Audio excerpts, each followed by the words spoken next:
మంత్రి అంబటి రాంబాబు ఇంట్లో ఫైట్ చోటు చేసుకుంది. మామకు ఓటేయొద్దు అని అల్లుడు గౌతమ్ వీడియోను రిలీజ్ చేశారు. అల్లుడు వీడియోపై వెంటనే రియాక్ట్ అయ్యారు అంబటి రాంబాబు.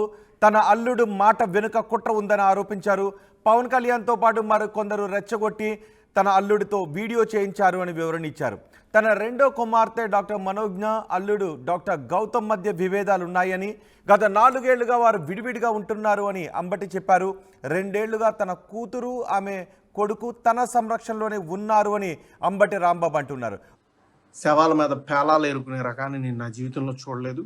రోజు పొద్దున్నే దండం పెట్టుకునేటప్పుడు ఇంతటి నీచుండి ఇంకొకసారి నా లైఫ్లో ఇంట్రడ్యూస్ చేయకు స్వామి అని ఎప్పుడు కోరుకుంటూ దండం పెట్టుకుంటుంటా.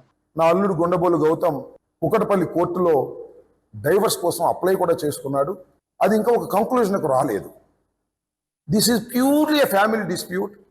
నా కూతురికి నా అల్లుడికి మధ్యన ఉన్నటువంటి ఫ్యామిలీ డిస్ప్యూట్.